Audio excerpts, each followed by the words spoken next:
Narmada એલસીબીએ Dediapada police station વિસ્તારમાંથી દારૂ ભરેલ કન્ટેનર ઝડપી પાડી 79.46 લાખથી વધુના મુદ્દામાલ સાથે એકની અટકાયત કરી છે।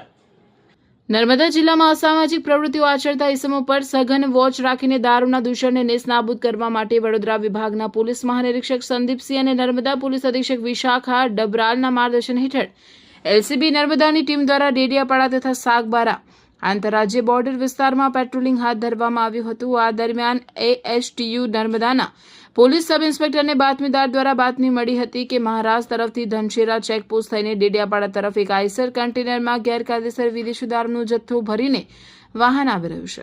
મળેલી બાતમીના આધારે નાયરા પેટ્રોલ પંપ નિવાલદા ખાતે પોલીસ ટીમ દ્વારા વોચ ગોઠવવામાં આવી હતી। તે દરમિયાન બાતમી મુજબનું ટાટા કંપનીનું Eicher container registration number MH04JK9319 ત્યાંથી પસાર થતા તેને રોડની સાઈડમાં ઊભું રાખીને કાયદેસરની તપાસ હાથ ધરવામાં આવી હતી। કન્ટેનરની તલાશી લેતા તેમાંથી ભારતીય બનાવટના વિદેશી દારૂના પ્લાસ્ટિકના 180 મિલીના ક્વાર્ટરિયા કુલ નંગ 33,552 મળી આવ્યા, જેની કુલ કિંમત 64,41,984 થાય છે। આ ઉપરાંત ટાટા કંપનીનું આઈસર કન્ટેનર કિંમત 15 લાખ ઉપરાંત મોબાઈલ તેમજ બિલ્ટી અને ગાડીને લગતી ઝેરોક્સ નકલો મળી કુલ 79,46,984નો પ્રોહિબિશનનો મુદ્દામાલ જપ્ત કરી આગળની કાર્યવાહી કરવામાં આવશે।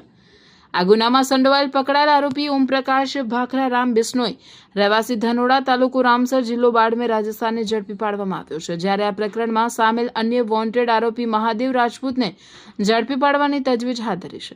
નર્મદા પોલીસની અદમ્ય સાહસ અને સતર્કતા ભરેલી કામગીરીથી બુટલેગરોમાં ભારે ફફડાટ વ્યાપી ગયો છે।